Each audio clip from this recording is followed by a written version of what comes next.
Hey guys, tonight we begin with a throne, gleaming, regal, and supposedly the most comfortable seat in all of Olympus. Supposedly, you arrive just as the golden sun slips behind Mount Olympus, casting long shadows across clouds that feel like memory foam under your feet. The air up here, thin and fragrant, like incense mixed with roasted olives and smug divinity, the kind of scent that says, this place invented drama. Hestia has received an invitation, a formal one, on parchment so thick you could probably grill flatbread on it. It reads, to Hestia, keeper of the hearth, esteemed virgin, goddess of home, and not yet throne owner, you are cordially summoned to select your rightful seat among the Olympians. You hold it delicately, not because it's sacred, but because it's still slightly warm, which is unsettling. So, before you get comfortable, take a moment to like the video and subscribe, but only if you genuinely enjoy what I do here. And hey, drop a comment letting me know where in the world you're listening from and what time it is for you. Midnight in Lisbon, 2 a.m. in a cabin in Oregon. I love seeing where the gods are tuning in. Now, dim the lights, maybe turn on a fan for that soft background hum, and let's ease into tonight's journey together. You walk beside Hestia. She ascends the soft marble steps of the Olympus Grand Hall. It's a place that smells faintly of lightning, goat cheese, and complicated family dynamics. The domed ceiling stretches like the ego of a minor sea deity, so high you half expect stars to get stuck in the rafters. All around, the other gods recline on their thrones. Zeus, on a high-backed monstrosity with thunderbolts etched into the armrests. Hera, perched elegantly on a seat that looks suspiciously like a wedding cake. And Ares, well, his has spikes. For reasons. Hestia moves quietly. She's the type that's both impossible to ignore and easy to overlook. There's no flourish in her step, no theatrical god glow trailing behind, just warmth, like the sun after a long bath. You feel it in your elbows. Finally, murmurs Hermes, lounging upside down on his own winged lounger. The last throne. Took long enough. He's not wrong. Every other Olympian claimed their seat eons ago. Most did so dramatically, with trials, duels, or heavily edited origin scrolls. But Hestia, she waited, because hearths don't rush, and also because thrones are, well, a bit showy. Then it appears. The moment, a group of nymphs and minor deities wheel out her throne on a platform made of stardust and passive aggression. A hush falls over the room. The throne shines. No, radiates. With polished gold, so bright it practically hums. Sapphires line the edges like droplets of frozen sky. The legs are carved into majestic lion paws that gleam with celestial varnish. The seat cushion looks soft, but with that suspicious firmness that screams form over function. It's got presence. You whisper. Hestia nods slowly. She approaches it, hands folded in front of her, like someone examining a couch in a furniture store where everything costs more than a small vineyard. Try it, Hera urges, adjusting her tiara with a sound like clinking champagne glasses. You glance at Hestia. Her face is perfectly neutral. That's usually not a good sign. She sits, and you wait. Silence. Then, just barely, you see it. twitch, a tiny flicker in her eyebrow.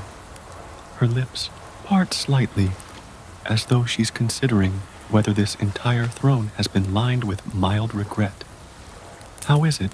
asks Apollo, plucking a gentle chord on his lyre that sounds like someone yawning inside a cathedral.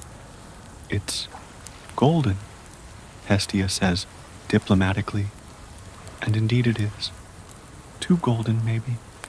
The kind of gold that's cold to the touch and never quite warms up. The backrest is carved with swirling flames, but it feels more like artistic irony than actual heat.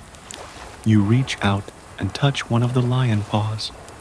It's smooth, polished, and deeply impractical. She shifts slightly. You hear it now, the faintest creak, not a comforting creak like old wood, but the kind of squeak that says, "I cost a fortune, but hate being used." There's another twitch. She straightens her spine. Another twitch. She crosses one ankle over the other and adjusts her tunic. Then she scratches, lightly, delicately, but it's unmistakable.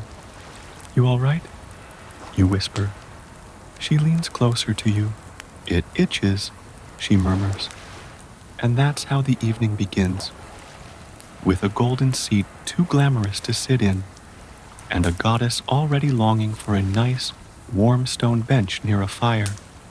Historians still debate whether the throne's lining was made from enchanted phoenix feathers, cursed goose down, or simply Olympian-grade hubris. Either way, it didn't breathe. You sit cross-legged nearby, pretending to admire the inlaid stars on the backrest. Hestia, to her credit, keeps her composure. She's the goddess of calm after all, but even she can't pretend forever. As the Olympians cheer and raise their ambrosia goblets, you notice her fingers twitching again, not in irritation, indecision, but that's for later. For now, she adjusts her robe, shifts again on the too smooth gold, and leans toward you. "Can you see if there's a tag?" There isn't. There never is. You slide your hand discreetly along the back of the throne, just under the cushion, half expecting to find a Made in Olympus label, or maybe a passive-aggressive note from Hephaestus. But there's nothing. Just gold. Endless. Slightly warm, unforgiving gold. Hestia sighs. A long, nose-exhaling sigh. You know the type. It's the universal sound of someone regretting a major furniture purchase 10 seconds after trying it. Across the hall, the Olympians lounge like divine influencers. Apollo's tuning his lyre with deliberate nonchalance. Athena is reading a scroll upside down, just to prove she can. Dionysus is somehow asleep, with grapes in both hands. And Zeus is beaming like a dad who just installed a new home theater system no one asked for. "Does it sparkle enough?" he calls out, voice echoing dramatically. "It sparkles," Hestia replies, her tone gentle enough not to offend, but dry enough to make you blink. You notice she hasn't leaned back yet. She's sitting on the edge like someone visiting an in-law they don't fully trust. She's doing that thing polite people do when they're deeply uncomfortable, staying perfectly still in the hope that the discomfort just gives up and leaves. You glance to your right. Hera is smirking into her chalice. You know that smirk. That's the "I told them not to use satyr silk" smirk. Then Hestia's fingers move again. Just once. A slow, dignified scratch near her shoulder. "Oh, you feel it too?" Hermes chirps, teleporting in midair to hover next to the throne. "Yeah." That throne's made from Helios-tempered alloys. Looks amazing. Sits like regret.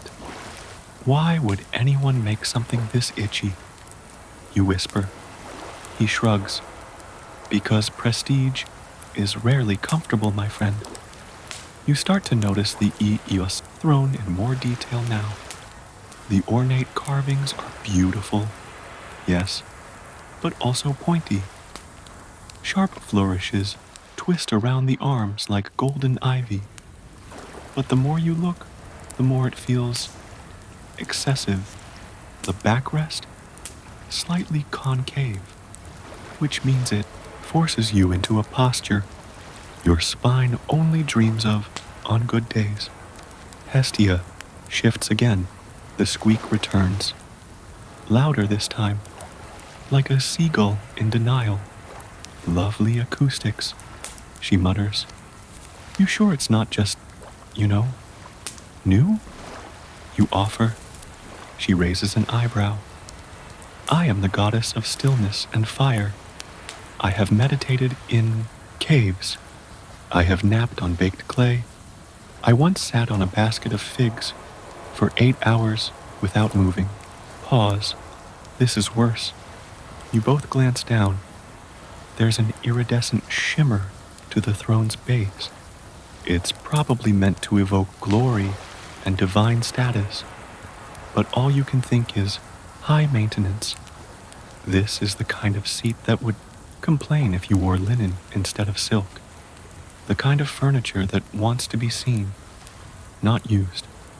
It doesn't feel like me, she says, almost to herself.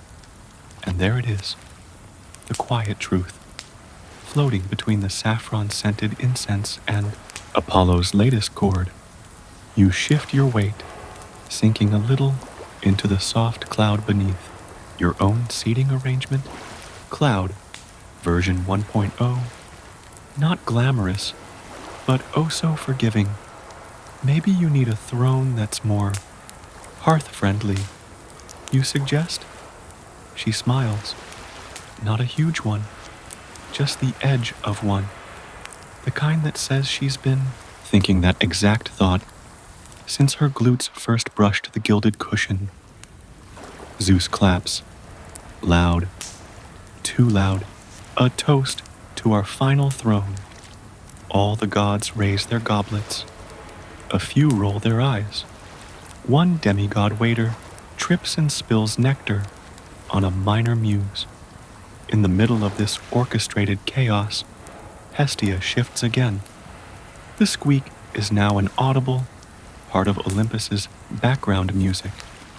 She tilts slightly and gives you a look. Not annoyed, not dramatic, just done.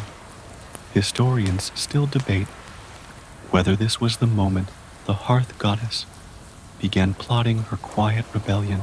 Some say she'd already decided. Others claim she simply needed more sheep's wool. But a few niche scholars, usually the ones who host late-night symposiums over herbal tea, believe it wasn't the throne at all. It was the room, the performance of divinity, the spectacle, the forced opulence. And you? You're starting to believe that too. I'm going for a walk, Hestia says quietly. Now, asks Athena without looking up. The throne ceremony isn't officially concluded. Neither is my itch, Hestia replies, already stepping down. You follow. Of course you do. The clouds outside are softer, cooler. The light is dimming into that golden hour glow where everything looks a bit more forgiving. You walk together in silence for a bit, listening to the faint crackle of distant torches and the fluttering wings of gossiping cupids. So, you say, what now? She shrugs. Maybe I'll build my own seat. Something simple. Something that doesn't pretend to be more than it is. You nod. Maybe something that doesn't need polishing every 5 minutes. She laughs. It's warm and soft, like the first breath after waking up in a quiet house. Back in the hall, the throne still gleams, untouched, reflecting the grandeur of gods who believe comfort is earned only through spectacle.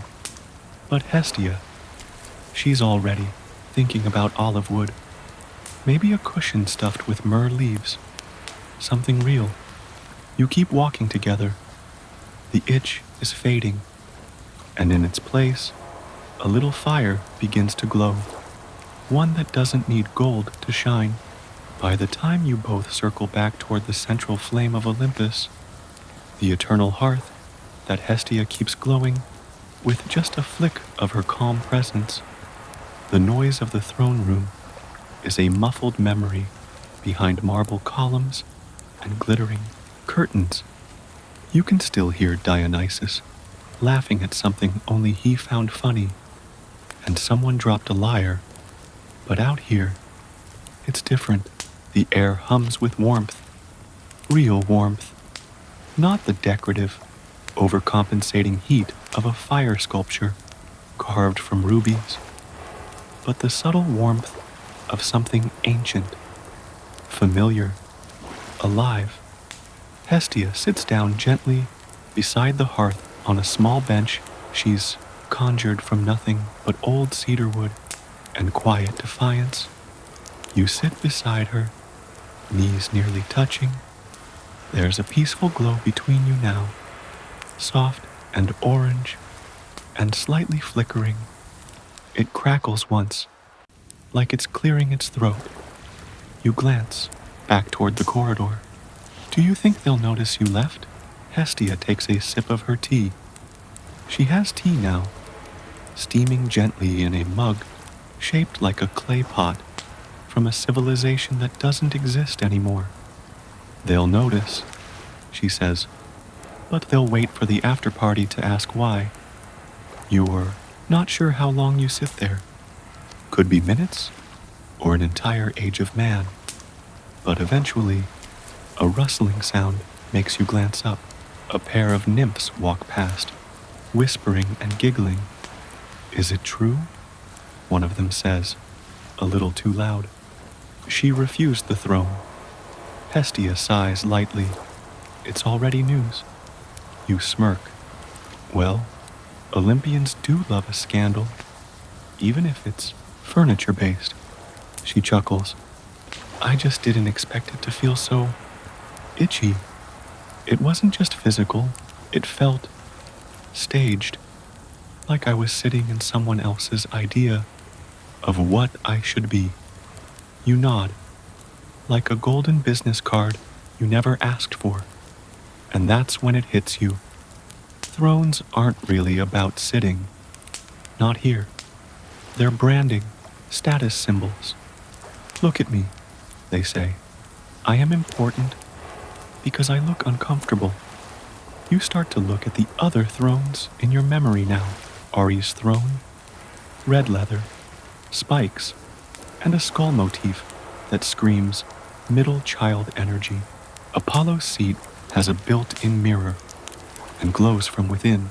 Artemis has a throne carved from a fallen oak tree, struck by lightning and adorned with wolf carvings. Very on brand. And Hades, though rarely visiting Olympus, once brought a throne made entirely of black glass. No cushioning, just ambiance and mild terror. You lean back. So, what makes a good throne then? Hestia thinks for a moment. One that lets you rest without needing to pose. One that doesn't change who you are just by sitting in it. You blink. That sounds suspiciously like a beanbag chair. She smiles without looking at you. Maybe it is. A small breeze swirls around you both, and the fire dances a little. Somewhere in the distance, a goat bleats. It's unclear if that goat belongs to anyone. And then, out of nowhere, Hephaestus appears.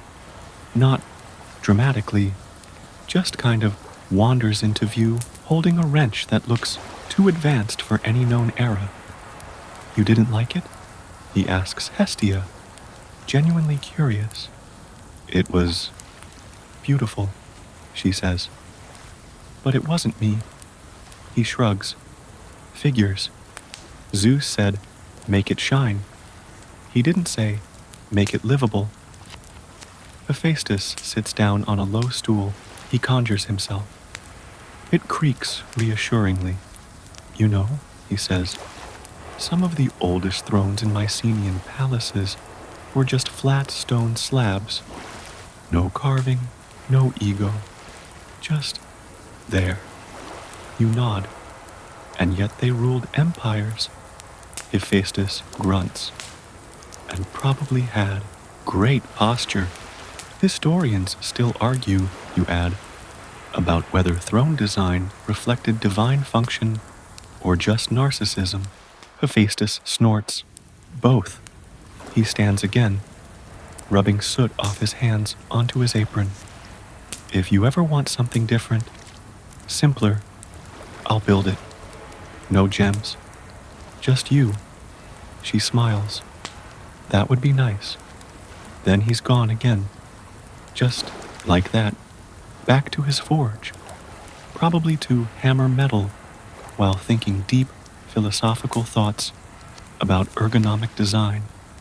You both sit in silence again. The fire pops once. You toss in a dried laurel leaf, just to see it curl and glow. So, you ask, what's the weirdest throne you've ever seen? Hestia thinks. Once, in the farthest corners of the mortal world, I saw a chieftain sit on a throne made entirely of woven reeds, light as air, collapsed every time he stood up. But he kept rebuilding it every day. Said it reminded him that power had to be made fresh. You exhale slowly. The firelight paints her face in soft bronze. Her eyes flicker like they remember 1,000 hearths across 1,000 worlds, each one different and equally sacred. And then she whispers, I don't need a throne. I am the seat. You blink. That's either deeply wise or a perfect t-shirt. She chuckles. Why not both? You lean back. The glow of the hearth soaks into your skin. The chill from the throne room is a memory now, distant, shiny, and oddly itchy. You're starting to think that maybe thrones, like resumes, ceremonial hats, and the concept of brunch, are mostly for show. You and Hestia have officially abandoned the gleaming hall of golden discomfort and are now quietly people-watching from the edge of the inner courtyard. It's cooler here, and the night sky over Olympus looks hand-painted, as if someone dipped a brush in stardust and forgot to stop. Behind you, the golden throne still sparkles in the light of chandeliers that float for no reason other than aesthetics. But in front of you, a small fire pit, the crackling kind you could toast bread on. A couple of divine doves are pecking at breadcrumbs someone left near the temple steps. One of them sneezes. You make eye contact with Hestia, and she tries not to laugh. And then comes the itch again. She doesn't say anything this time, just a subtle shoulder roll. You both know it's not from the throne anymore. It's the memory of it, the kind of discomfort that lingers in the skin, like the echo of a bad sweater. So, you say, what do you think would have happened if you had accepted it? She looks toward the glowing columns of the hall. I'd probably be sitting there, looking divine, faking a serene smile, while slowly counting the number of ways I miss floor cushions. You imagine the scene. Hestia, stiffly perched on that golden monolith, while the other gods casually recline, occasionally sending her concerned glances that scream, she's too polite to leave. You wince. Then Hestia turns to you and says, "Want to know something ridiculous?" "Always." "The throne's cushion," she says, "was made from phoenix feather and blessed fog collected at dawn over the Aegean." You blink. "Blessed fog?" She nods. "Apparently, it's very breathable, unless you're breathing." You both laugh. Not loudly, just enough to make a nearby satyr stop mid-strum. You sit in comfortable silence for a while longer, until a minor goddess wanders by. Thallo, you think, the seasonal one who can't stop changing outfits. "Did you really not like your throne?" she asks Hestia, in that soft tone people reserve for discussing sensitive topics, like breakups or soup that turned out weird. "It didn't like me," Hestia replies calmly. That's enough to confuse Thallo into retreat. "I think they expected me to be more dazzling," Hestia says. You glance at her. "But that's not who you are. No, I'm not fireworks on a chariot dazzling. I'm slow roast at midnight dazzling." You nod slowly. The kind of warmth that doesn't ask for attention. There's a pause, long enough for the wind to swirl and carry the scent of cinnamon from someone's unattended wine. Then she says, "Want to hear a secret about divine furniture?" You lean in. "Obviously," she grins. "Most thrones aren't actually built by the gods who sit in them. They're commissioned, argued over, redesigned, enchanted, and sometimes stolen. Ari's first throne, he stole it from a minor war god in Thrace. Poseidon's chair used to be a fishing stool until he got self-conscious." You shake your head, and yet none of them admit it. Of course not. There's no divine glory in assembled with help from 3 titans and a scroll of IKEA instructions. Then, as if summoned by mockery, a breeze blows through and rustles the parchment pinned to the temple of sacred seating, an actual bulletin board tracking the seating arrangements of the gods. Your eyes land on something curious. "Hestia," you say slowly. "Your name is still marked as pending." She leans over. "I like that. You like being pending. Pending means I'm not boxed in. Pending means I still get to decide." You sit with that thought for a moment. It's true. On Olympus, almost everything is locked in, written in stone or flame or song, roles, myths, tragedies. But pending, that's practically freedom. She lifts her hand and conjures a flame no bigger than a fig. It hovers above her palm, flickering playfully. "This," she says, "is all I need." You smile. Does it ever get boring? Just tending the fire?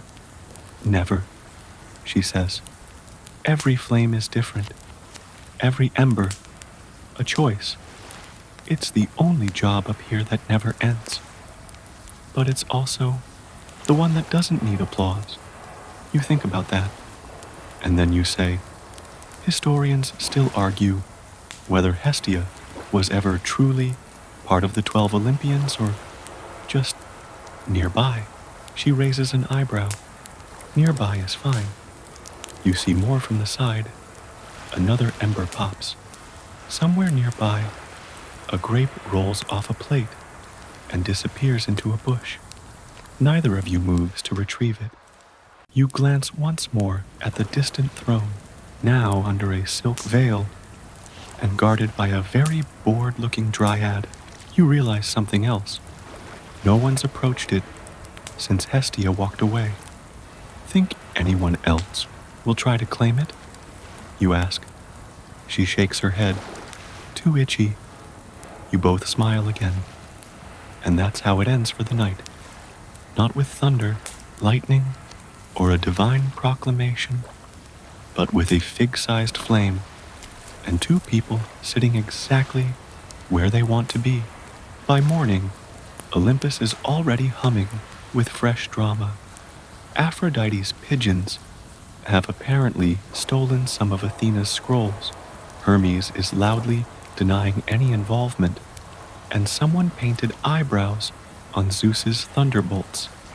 Again, but you and Hestia, you're still by the hearth, where nothing moves too fast, and the coals glow like contentment.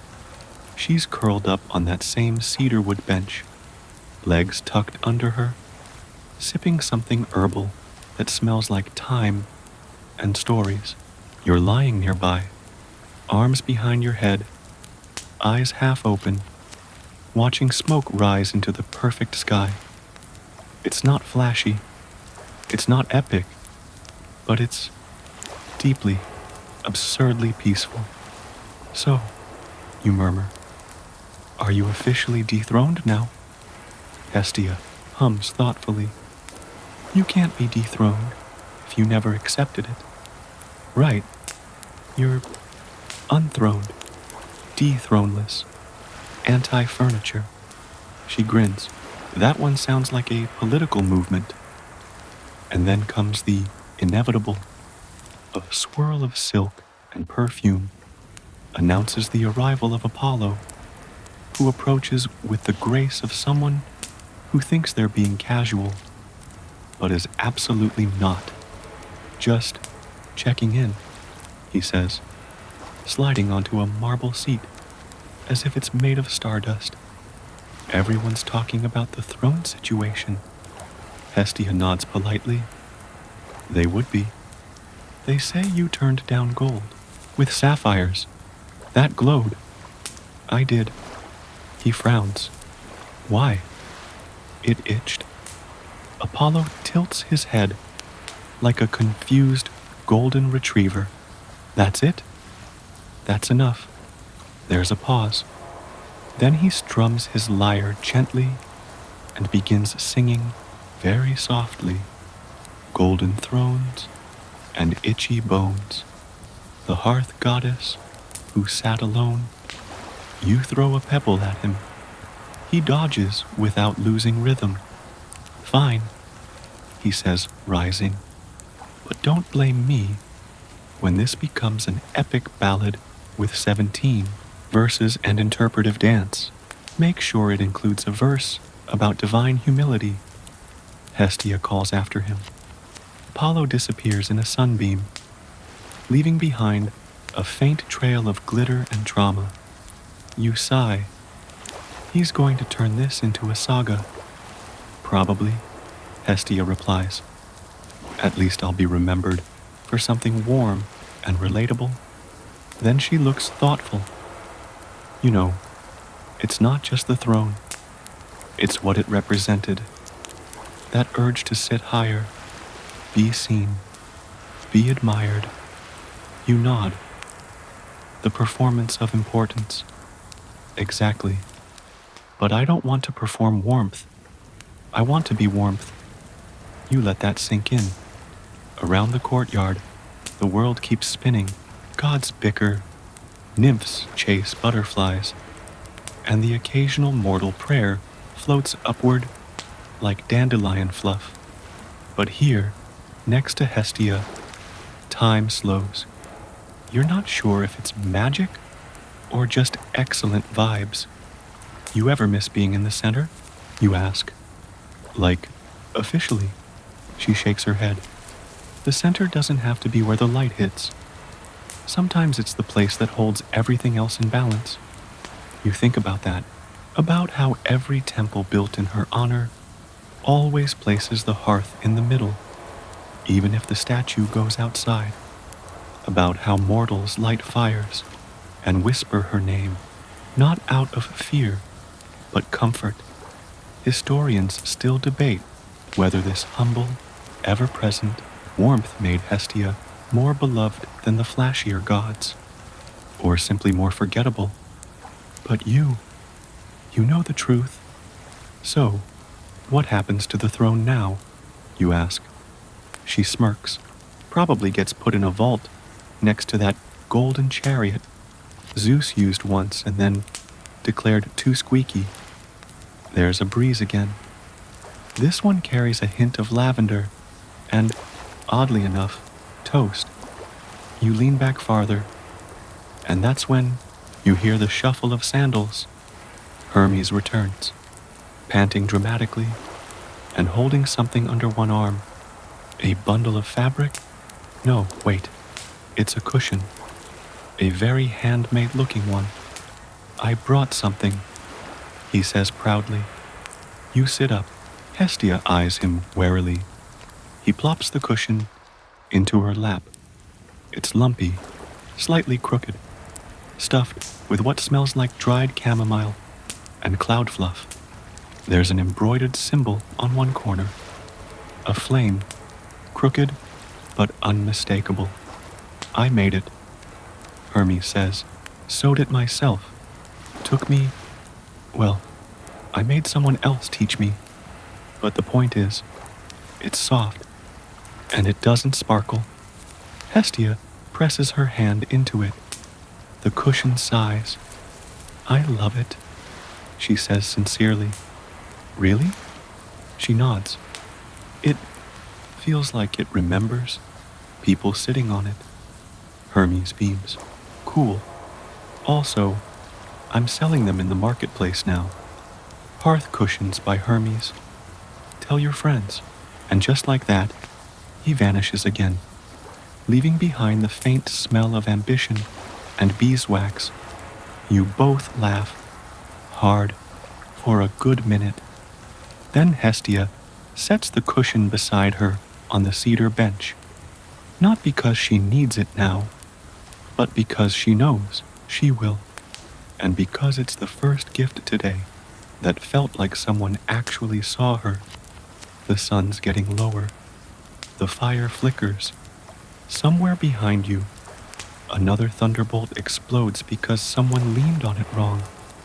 And beside you, a goddess closes her eyes. Not because she's tired, but because this is the kind of peace too rare to waste. The next morning, the throne room is noticeably quieter. You and Hestia don't go back immediately. There's no urgent need to.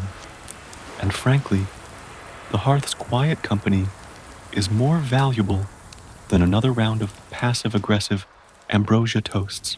Still, curiosity has a way of pulling at your robes, and eventually, you wander toward the hall together. The golden throne stands untouched, still gleaming, still perched dramatically on its pedestal, like a high-maintenance cat that refuses to be pet. But now it looks lonelier, as if its shine has outlasted its purpose. There's a subtle change in the atmosphere. The gossip has shifted from "she rejected it" to "what does it mean that she rejected it?"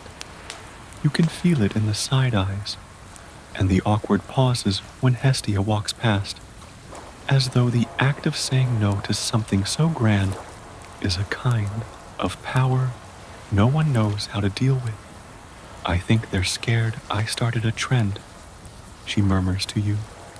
You grin. A throne strike. Reclining rebellion. Suddenly, a commotion near the hall's side entrance catches your attention. A few muses are gathered around an amphora scroll, whispering excitedly. Someone unrolls it just as you pass. It's a new seating chart. And sure enough, next to Hestia's name, seat declined, preference pending. You both stop. That's new, you say. It's honest, she replies. Just then, Dionysus stumbles in, wearing what appears to be a robe made entirely of grape leaves. He squints at the chart, then at Hestia. You're not sitting? He asks, blinking like it's the first time he's hearing about it. I am sitting, she answers. Just not there. He nods slowly, considers that, then holds out a wineskin. Respect. She politely declines. He shrugs and wanders off, muttering something about turning the throne into a footbath. Then Ares walks by. Coward move, he says under his breath, loud enough to be heard. Hestia doesn't react. She just turns slightly toward him. You'd last 5 minutes sitting still. It stops him mid-step. He opens his mouth to respond, then thinks better of it. Instead, he grunts and stomps away, armor clinking like a percussion section with poor rhythm. You glance at her, impressed. You know, you say, for a goddess who doesn't fight, you win a lot. She shrugs. The hearth always outlasts the war. That one hits deeper than you expect. You wander over to one of the side galleries, a room filled with old Olympian relics, first draft lightning bolts, rejected lyre prototypes, Athena's experimental owl armor. In the corner sits a row of thrones, past designs from gods who changed their minds or changed their images. There's even one that looks suspiciously like a beanbag. Ever sit in any of these? You ask. Hestia steps toward one and runs her fingers along the edge. That one was Hephaestus's early work. Before he started branding, you lean in. It's made of volcanic stone, polished but unadorned, heavy, grounded. There's no sparkle, no embellishment, just purpose. Want to try it? You ask. She considers, then gently, gracefully, sits. There's no creak, no dramatic flare of light, just quiet. Her face softens. This, she says, feels like someone built it with 2 hands and an ache in their back, and not a marketing team. Exactly. You sit beside her. The floor is cold, but not unfriendly. The kind of cold that says, yes, I remember storms, and I held through all of them. You ever think about how many gods pretend to be comfortable? You ask. All the time, she replies, but pretending gets exhausting.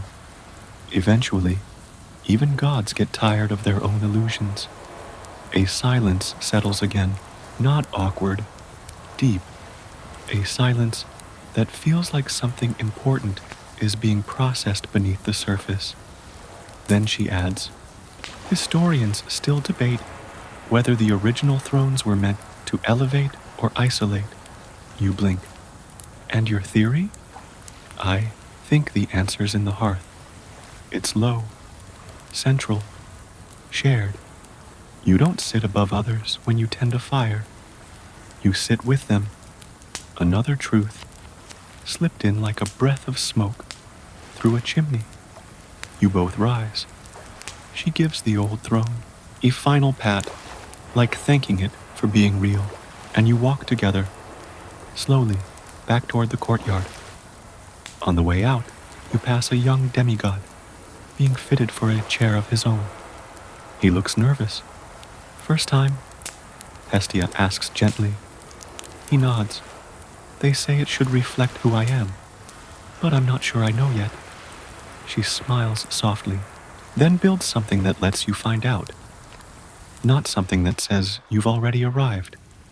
The demigod nods, wide-eyed, as if she just handed him a divine cheat code. As you leave the hall again, the sun is beginning to dip, the day stretching toward a golden end. Hestia walks with a steadiness that says she never needs to be elevated, because she's always where she needs to be. And the throne, still glittering, still unclaimed, still itchy. The hearth burns low tonight, not out of neglect, but because it doesn't need to roar to be felt. It flickers gently, a soft pulse at the heart of Olympus, and beside it, as usual, sits Hestia. No gold, no sapphires, just warmth, comfort, and a cushion that may or may not contain 30% pigeon feathers. You're nearby, leaning against a pillar, absently twirling a sprig of rosemary. You think you read somewhere that it sharpens memory, or maybe it just smells good. She's quiet tonight, but not distant, more like a poem that's already been said out loud, and now just hums quietly in the background of your thoughts. Ever wonder, she says finally, what people think my throne should have looked like? You glance over. You mean, besides, shimmering and mildly allergic? She smiles. Exactly. You both begin to list them off. A hearth-shaped recliner, you offer. A floating chair made of steam. And whispering voices. An invisible seat. So humble, no one could prove it existed. A literal lap of someone who really believes in her. You both laugh, and then she grows thoughtful. I once saw a throne carved from petrified wood that had rings so old you could count back before Olympus. That sounds heavy. It was. That's what made it real. You shift. Why do you think they needed you to have a throne in the first place? She tilts her head. Because thrones make it easier to label people. Oh, you sit there. So you must be this. You nod. So refusing the throne was refusing to be simplified. Exactly. There's a sound in the distance. The clank of bronze and the unmistakable rumble of an ego entering the room. Ares. He stomps in like he owns the courtyard, spots the hearth, and scoffs. Still sitting on a bench? He says. Must be exhausting. Hestia doesn't blink. No, actually, it's quite restful. Doesn't say much about your status. She shrugs. I don't need furniture to speak for me. He opens his mouth, then closes it. A rare moment of restraint. Then, without another word, he strides off, probably to punch a statue. Is he okay? You ask. He's having an identity crisis, she says gently.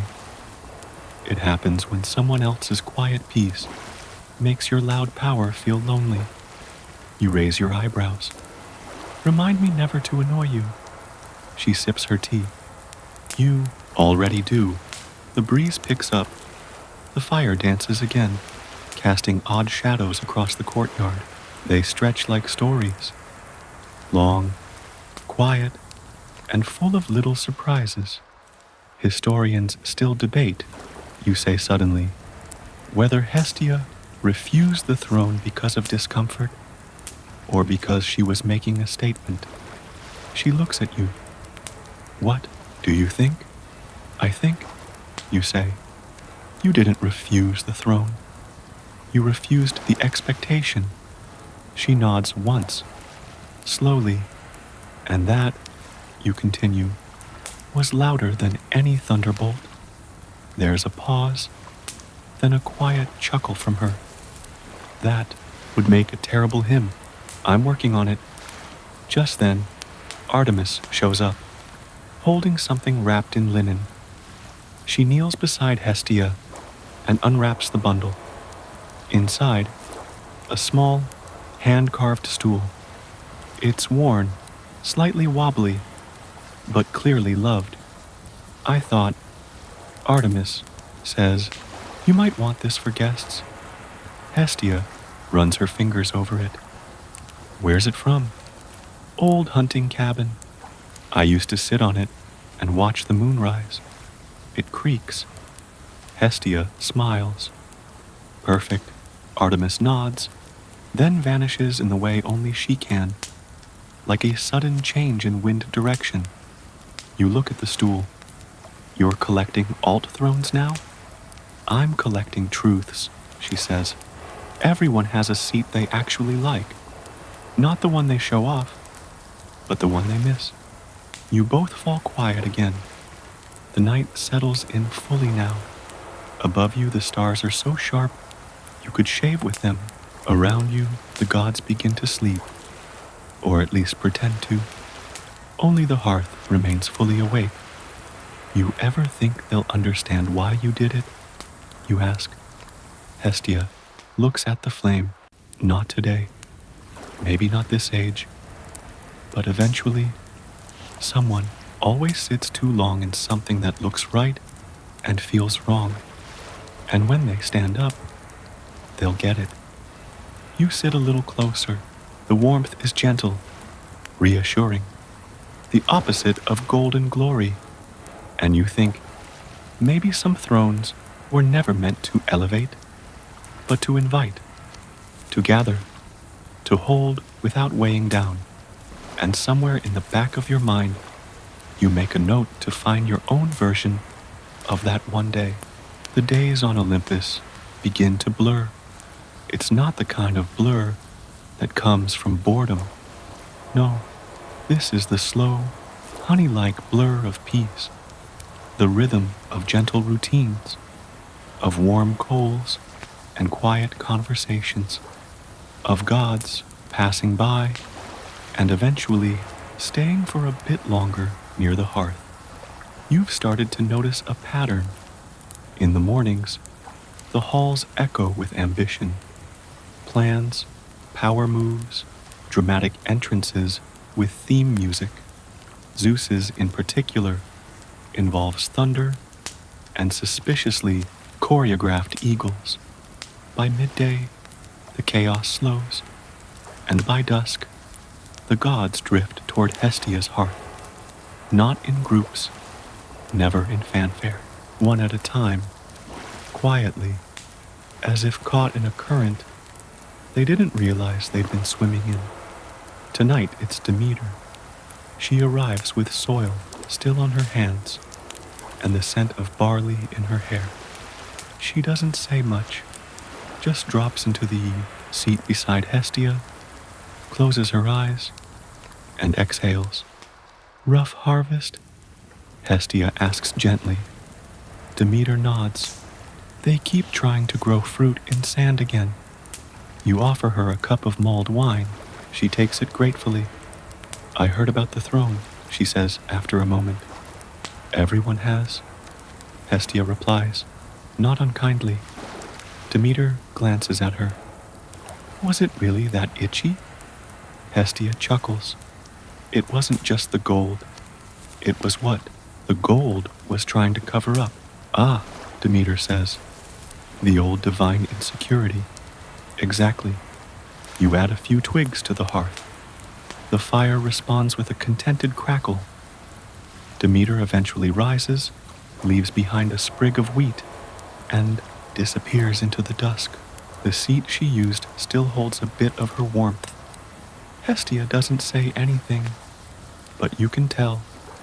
This is her real court, not the polished gallery of Olympian seats, but this, one stool, one story, one shared silence at a time. You turn to her. Do you think the others know what's happening? She shrugs. Some do, some don't want to, and some think they started it. You laugh. Hermes? Of course. Later, as you both watch the stars come out, you hear it again. The throne.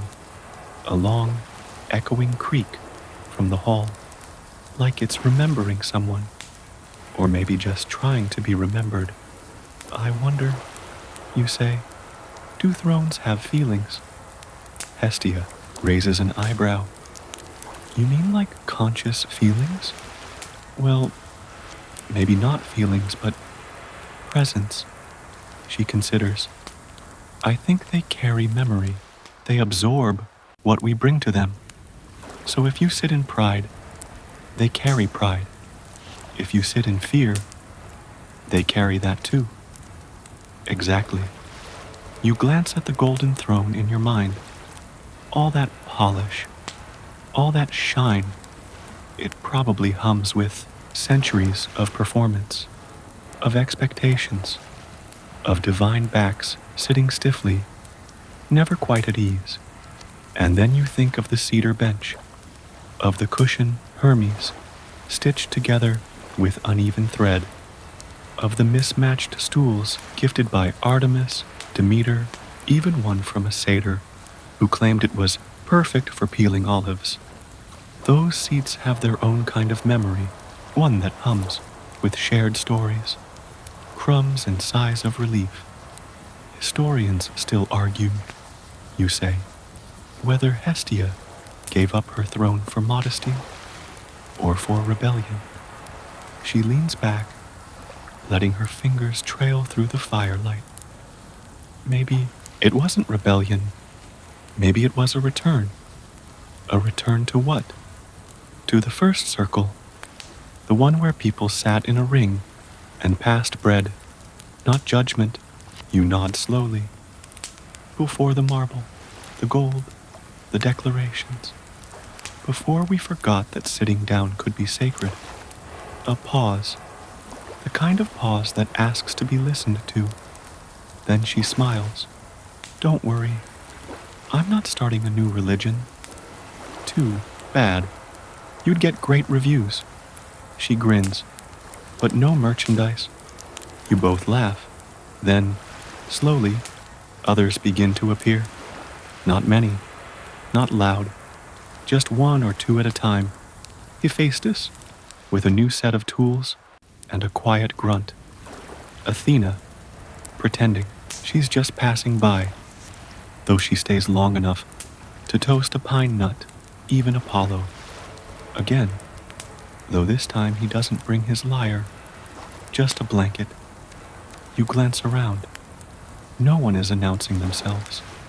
No divine trumpets. No golden scrolls.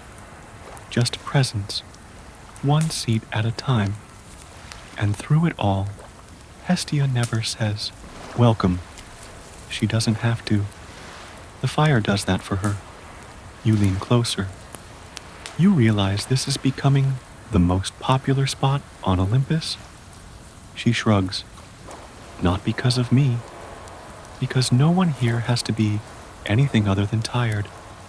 Another ember pops, and for a brief moment you swear the golden throne, far off, sealed in its lonely chamber, shudders ever so slightly, as if it knows it's been left out of the real ceremony. You lie back, the fire dances, and the stars drift closer. This, you think, is what thrones were meant to feel like. Morning on Olympus always arrives in soft layers. First, it's the breeze, cool and quiet, carrying the scent of laurel, thyme, and something freshly baked. Then the light, golden, not boastful, warming the marble under your feet until it feels like earth again. Finally, the distant stirrings, wings fluttering, sandals padding, minor gods yawning in unison. You're already up, tending the fire while Hestia steps away for her morning ritual, which involves silence, steam, and exactly one dried fig. As you poke gently at the coals, you notice something strange. Someone has placed a small, folded note beside the hearth. It's not glowing, not bound in silk, not scented with divine approval, just plain papyrus, folded with care. You glance around, no one in sight. You open it. The handwriting is neat, intentional. I saw what you did. I don't know how to leave my throne, but I hope to sit here someday. No name, no signature, just the whisper of a thought too quiet to speak aloud. You smile. When Hestia returns, you hand it to her without a word. She reads it. then presses it to her chest. See? She says softly. Even thrones get lonely. Later, back near the throne room, things are tense. Apparently, Poseidon has been trying to install a foot massage mechanism into his throne, which has shorted out one of the reflecting pools. Zeus is blaming Hephaestus. Hephaestus is blaming the concept of luxury. And Ares, he's sharpening something. Just generally, you and Hestia walk by unnoticed, mostly because no one wants to talk to the goddess who said no. Do you ever regret it? You ask her.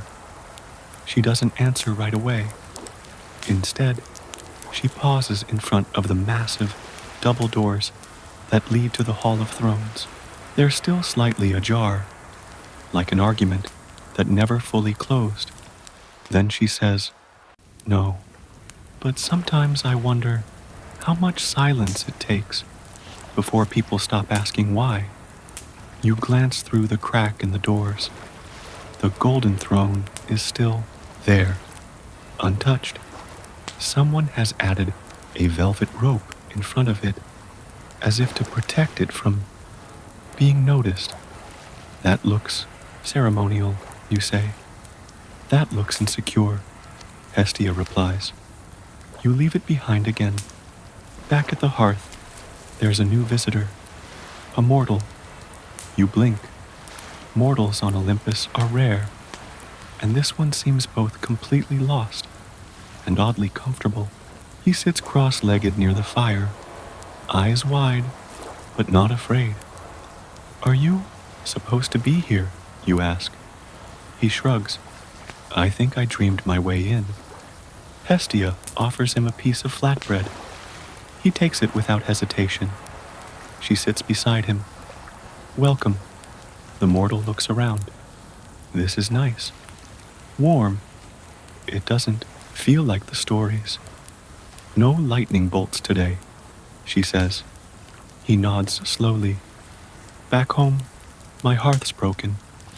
My family doesn't talk much anymore.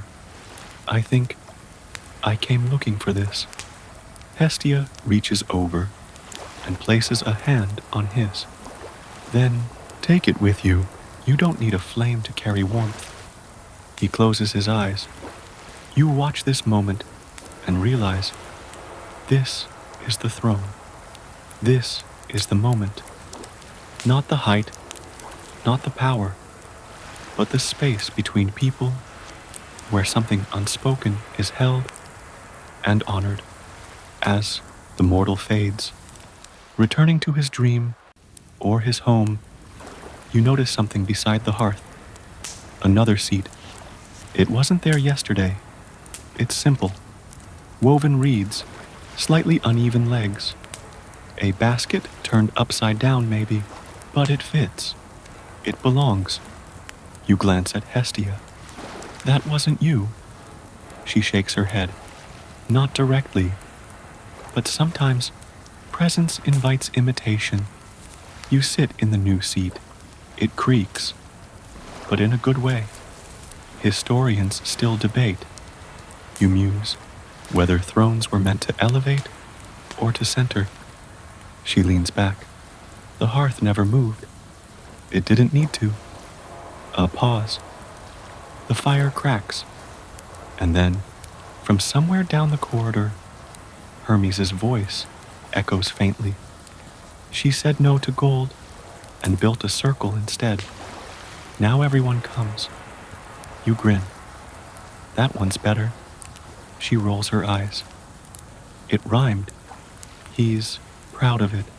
The day stretches on. More visitors arrive. Some stay. Some linger on the edge, unsure. But the hearth remains. Quietly, steadily, the real center of Olympus. And Hestia, still unthroned, still radiant, still exactly where she's meant to be. By now, even the throne itself has grown self-conscious.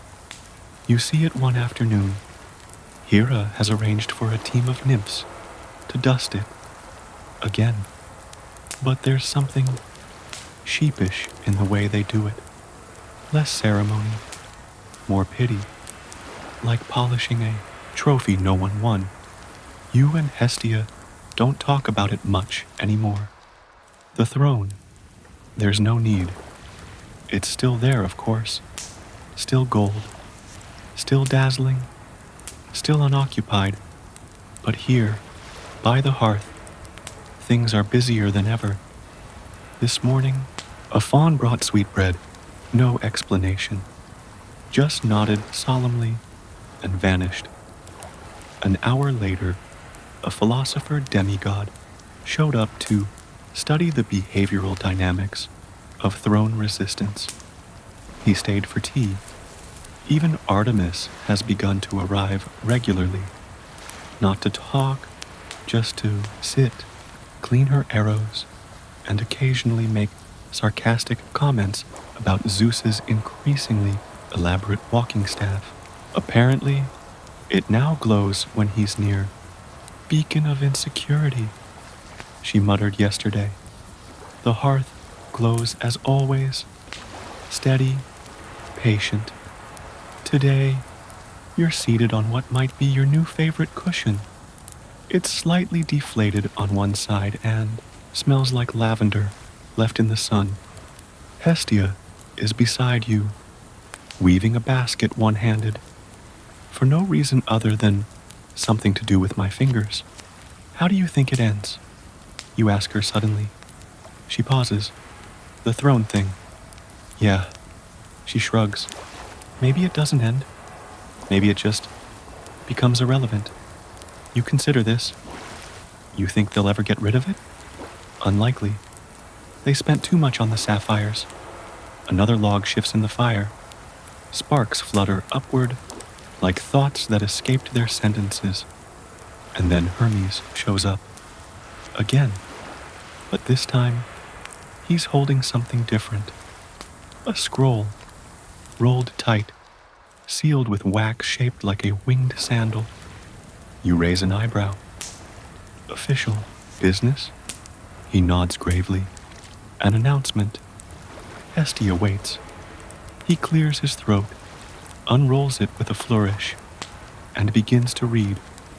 Loudly, dramatically, unnecessarily.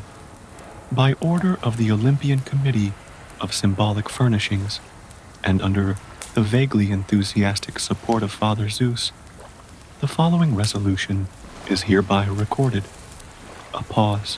He smirks.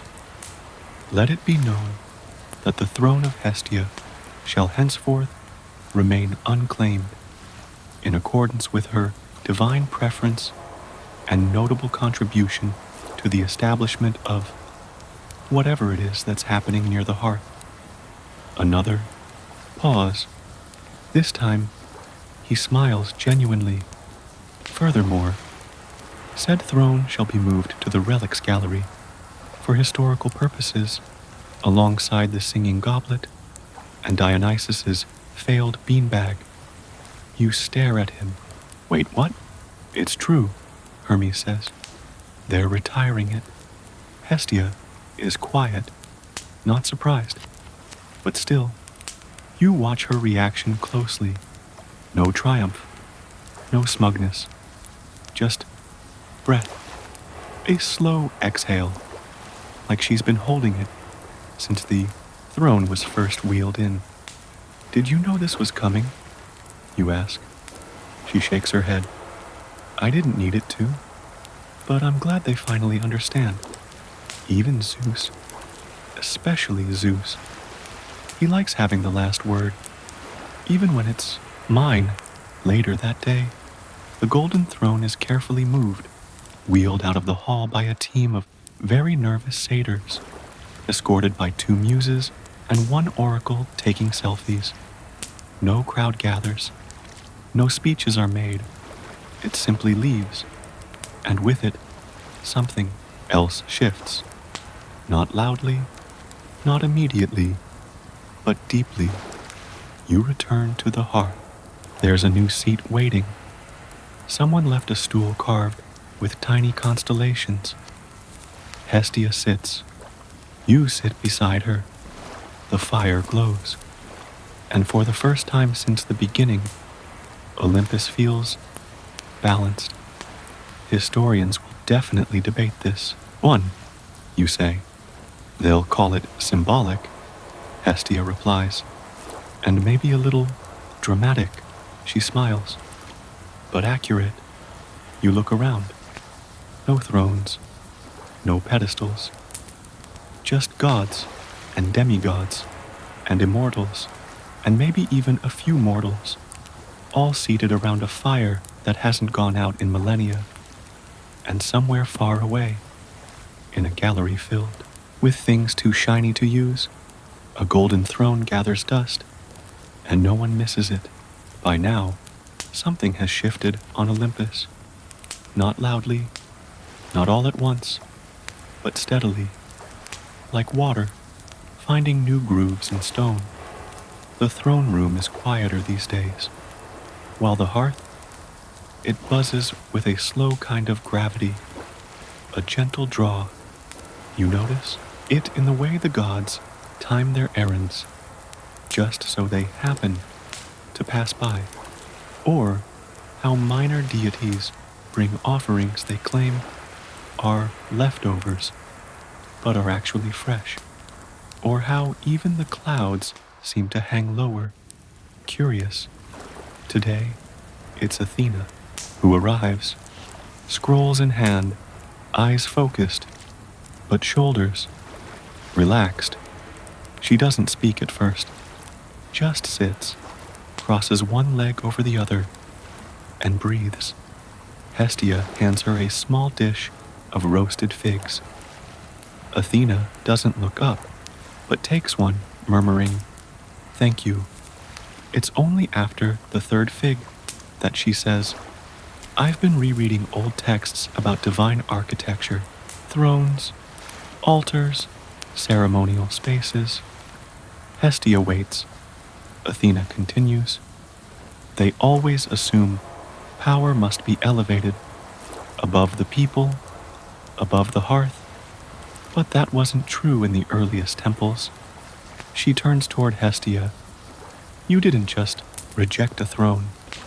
You reminded us of the first circle, the fire at the center, where no one sat higher than anyone else." Hestia smiles. "You're giving me too much credit." Athena raises an eyebrow. "Or maybe we gave thrones too much." You sit nearby, pretending not to listen, but absolutely listening. Athena lingers for hours, doesn't even pretend to read her scrolls.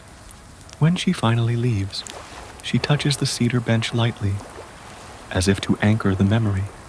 Later that afternoon, a dryad stops by, then a few naiads, then a minor wind god, whose name neither of you can remember, but who brings surprisingly good dates. You keep track mentally. How many thrones are currently occupied in the hall? Fewer than usual. Apparently, people are busy not sitting. Meanwhile, at the hearth, the seat count keeps growing. Not formally, not with announcements or divine decree, but someone leaves a stool. Another leaves a rug. One even ties 2 amphora crates together and calls it modern rustic. By sunset, it looks less like a room and more like a gathering, a circle. You glance at Hestia. She's sipping something spiced, listening to a story from a muse about a mortal girl who turned her laundry into prophecy. Everyone's laughing. Even the fire seems amused. And then, a quiet moment. You lean in. You realize you've started something, right? She shrugs. "All I did was say no." "Exactly." She turns toward you. "Most of them think I'm making a point, but I'm not." You tilt your head. "I'm making space." And there it is, the thing you've been trying to name. Not a protest, not a rebellion, but a gentle clearing. a reminder that the divine doesn't have to sit on a pedestal to be sacred. Historians still debate, you say, whether the hearth replaced the throne or simply reminded the gods of their needs. She chuckles. Depends on the historian. You both pause. Then, in the distance, a chime. Someone's added wind bells to the corridor. You didn't ask who. No one did, but they sound nice. That night, you dream of circles, of warmth without glare, of people arriving without knocking, of thrones forgotten and cushions remembered. And when you wake, the fire is still glowing, and Hestia is exactly where she was, unchanged, unshaken, unthroned. There's a new stillness on Olympus, not the kind of stillness that comes from silence, but the kind that settles after something unnecessary has finally been let go. The golden throne, now a historical item, on a marble pedestal surrounded by velvet rope, sits miles away in the relics gallery, where only the most curious or bored immortals wander. You and Hestia haven't been to visit it. You don't need to. The hearth has grown in the quietest way possible. Not physically, though the circle of cushions, stools, and creative repurposing of amphorae is getting a little comical. But emotionally, it's become a place that hums with shared presence. You're pretty sure even the fire has grown more expressive. The flames sway in rhythm with conversations, respond subtly to jokes, and once let out a distinct puff when Ares tried to bring a weapon to the circle. He was politely redirected to the courtyard. Today, there's a visitor no one expected. Zeus, he arrives just after sunset, without thunder, lightning, or fanfare. No eagle, no cape, just a slightly confused expression and a cushion tucked awkwardly under one arm. You and Hestia exchange glances, but say nothing. He approaches the hearth slowly, eyeing it like it might bite. The other gods look up. Hermes freezes mid-joke. Aphrodite pauses mid-pair. And even Artemis lowers her bow. Zeus clears his throat. Mind if I sit? Hestia gestures to the open space beside her. It's not mine to grant, but it's open. He nods and lowers himself onto a repurposed crate. It creaks. He flinches, then sits still. Silence. Then he says, I saw the throne. Everyone stares. It's very shiny, he adds. Someone coughs. I don't think I ever noticed how uncomfortable it looked, he admits. You raise an eyebrow. That's a change of tone, Zeus sighs. I think I confused radiance with reverence. Hestia hands him a cup of warm herbal tea. He accepts it, like it might explode. She says nothing. He sips, and for a long while, no one speaks. Eventually, he says, Do you remember when we first sat as a council? You do. Or at least you've heard the stories. Stone benches, dusty robes, someone forgot to bring chairs. So Hera and Demeter shared one and swore never to speak of it again. There was something simpler back then, Zeus says, eyes flickering in the firelight. We didn't have thrones, just roles, needs. He sets the tea down carefully. I think we lost something along the way. Hestia leans slightly toward him. You didn't lose it. You just stopped sitting still long enough to notice. He smiles faintly.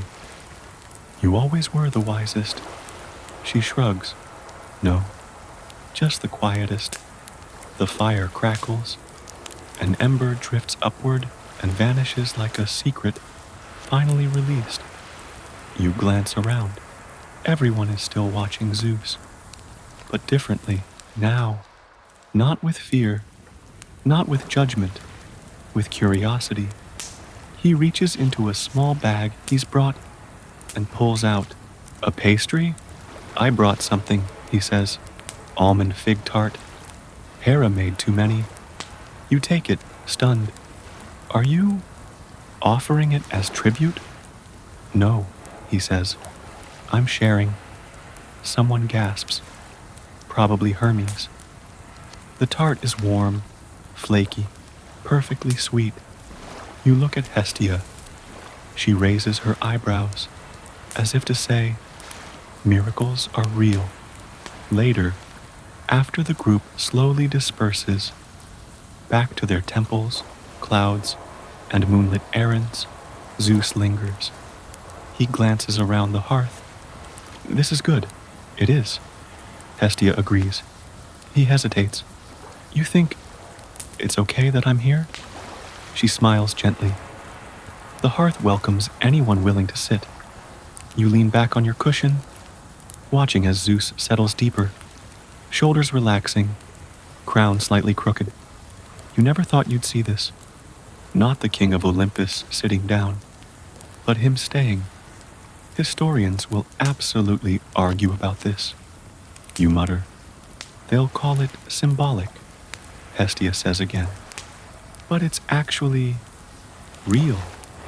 You stare into the fire together, and you realize Olympus hasn't changed. You have, and in doing so, the mountain has become something new. By now, the hearth has a rhythm all its own, not structured, not scheduled, just natural. A flow of arrival, resting, conversation, and quiet, like tides, only warmer, and with more snacks.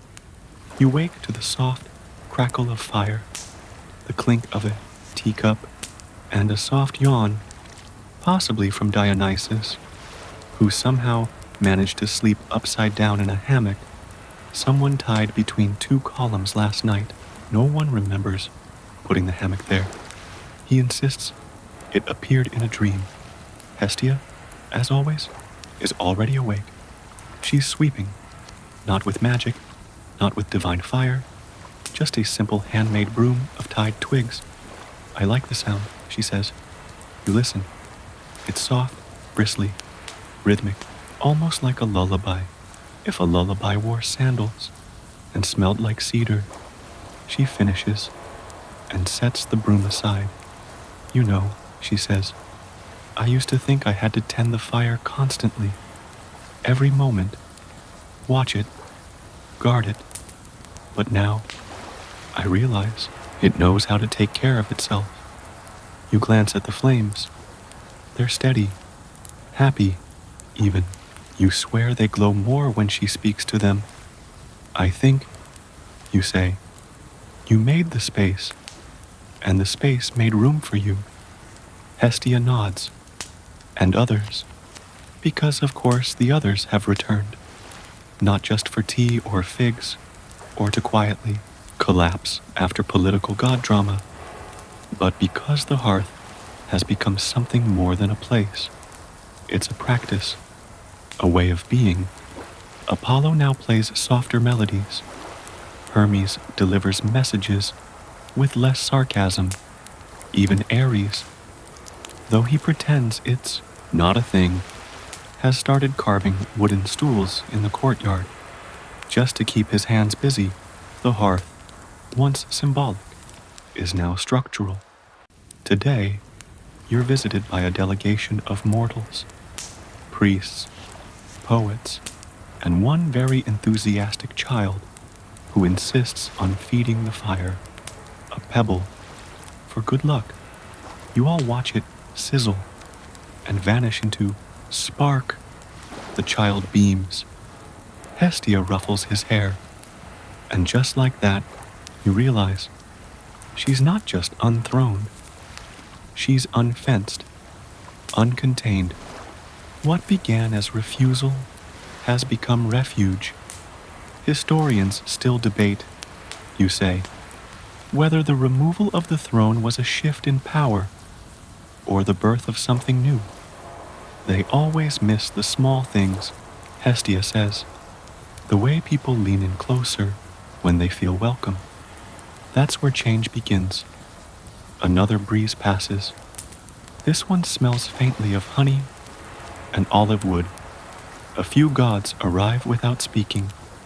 They sit, they breathe, they stay. Artemis sharpens a blade without hostility. Athena scribbles into a scroll with a rare, pleased expression. Dionysus pours a drink, herbal, not fermented, and offers you a taste. Not bad, you admit. It's got time, he says. I've changed. You both snort.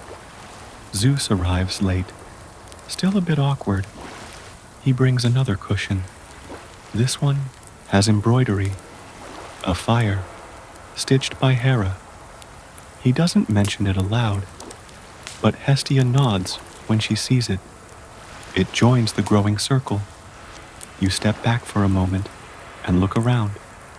No one is sitting above anyone else. No one is posturing. And yet, the room has never felt more full of presence, of connection, of something right, a far cry from the gleaming pedestal that now lives in a museum gallery, under dramatic lighting. And then, without fanfare, Hestia stands. Everyone quiets. I'm not giving a speech, she says. Relieved chuckles ripple through the group. I just want you to remember, she continues, this isn't about thrones or rejecting them. It's about the moments we spend without needing them. She gestures to the fire. When we sit beside each other, not across from. When we warm, not perform. That's what endures. She sits again. No applause. Just firelight and stillness. And a kind of peace that melts into the marble. You lean back. Close your eyes. Let it all settle. Because the story isn't ending. It's just resting. It's nearly dusk again, and the light spills across Olympus like honey across old stone. You're seated just outside the hearth circle, your back against a pillar still warm from the sun, listening to the low murmur of voices nearby, laughter, stories, someone explaining why owl feathers are not ideal quill material. Athena disagrees. The fire burns low, perfectly content. Hestia is in the center, but never central. She has no podium, no raised platform. She's just there, constant, still, radiating presence. It occurs to you that the hearth has become more than a gathering place. It's a pattern, a memory, the divine shape of patience. Someone's brought food, flatbread with rosemary and goat cheese, carefully wrapped in cloth from the mortal realm. Another places a carved wooden spoon beside the fire, a simple offering from a village where her name is still whispered every morning. You ask, do you think mortals notice when something changes up here? Hestia looks toward the smoke curling up into the sky. They feel it, like when a house suddenly feels more like home. You both sit for a moment longer. Then she says, do you want to see where I used to sit before all this? You nod. She leads you down a hallway, not on any map, past murals that shift as you look at them, past columns that hum, past old memories stored in jars, and then a tiny chamber, no ceiling, just stars. In the center, a stone, smooth, worn, half covered in moss. A dent in the middle suggests years, centuries of quiet sitting. This was before thrones, she says, before councils, before gold. You run your hand over it. It's cool, familiar, looks uncomfortable, you joke. It was perfect, she says softly, because it didn't pretend to be anything more than what it was. You sit. It creaks, though it's stone, and she joins you. You ask, "Do you miss it?" She smiles. "I carried it with me. That feeling, that simplicity." A soft wind drifts through the chamber. The stars shimmer a little brighter. "I think," you say, "people are starting to understand." She looks at you. "Not everyone. Not yet. But a few. And somehow, that's enough." You return to the hearth to find someone waiting. A child. Maybe mortal. Maybe not. Wrapped in a robe far too big. Clutching a bundle of firewood. "Can I help?" they ask. Hestia kneels. Yes. Together, they stack the logs. Carefully. One by one. No magic. No sparks. Just hands and intention. The fire takes the offering gratefully. It crackles with approval. And all around, others begin to gather again. Not to witness anything, but to be in something. You sit, you breathe, you let go, and for one slow, infinite moment, the mountain holds its breath. No thrones, no pedestals, just this circle, and the warmth that keeps growing. Night has fully arrived, and the sky over Olympus is a deep velvet indigo. The stars blink slowly, like they're listening. The moon is full, its light soft, diffused across columns, clouds, and faces. Tonight, even the wind moves gently, as though respecting the quiet that has settled across the mountaintop. You are back at the hearth. The circle has grown once again, not in grandeur, but in depth. Each seat tells a story, some woven, some carved, some simply worn, from hours of being sat on by beings who've spent eons trying to look like they don't care. Now, they care. Zeus arrives with his staff tucked under his arm like a shepherd, not a ruler. Apollo hums a lullaby instead of a ballad. Hermes leaves a pair of sandals at the edge of the circle, just in case someone else needs them more. And you? You sit beside Hestia, watching the fire breathe. "Never thought I'd see this," you admit. She tilts her head. "See what?" "This many gods sitting without trying to outshine each other." She smiles. "You forget. They were once sparks, too, before they became storms." You both look around. Ares is gently repairing a cracked mug. Dionysus is organizing figs by softness. Even Athena has stopped taking notes. She just listens now. The fire glows brighter, not because it's fed, but because it's full. "Historians will never believe this," you say. "Then let them argue," Hestia replies. "That's what historians are for." A pause. Then she stands, not to address the circle, not to declare anything divine, but to place a new log on the fire with both hands, reverently, like a ritual only she remembers. The fire accepts it with a contented crackle. And then something happens. Not a vision, not a miracle, just a shift. The flame flickers, once, twice, and then it widens. Not up, not out, but in. It expands inside the circle, as if each person's presence feeds its warmth. The hearth has grown, not in size, but in meaning. This is no longer just a place.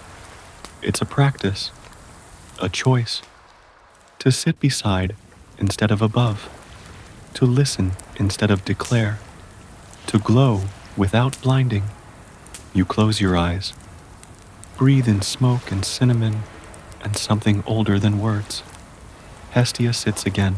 She's not at the center, but everything seems to revolve around where she's chosen to remain. The gods don't speak. They just stay. Long after the last fig is eaten, long after the last log fades into ember, they stay.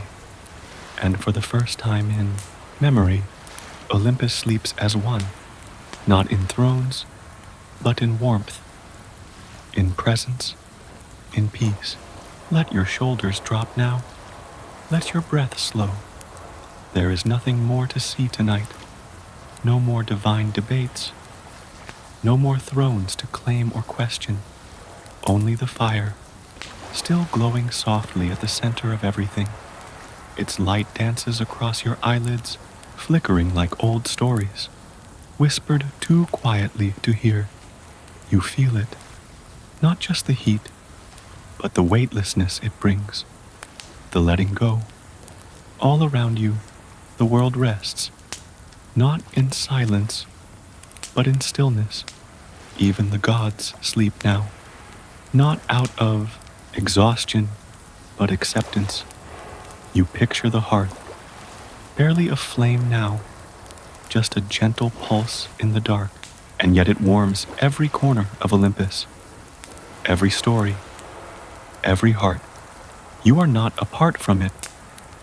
You are part of it, the warmth that holds, that hums, that asks nothing but your presence. So rest, knowing there's nothing to chase, nothing to prove. You do not need a throne to be at peace. You only need a place to sit, a place where the fire still burns, softly, steadily, just for you. Good night.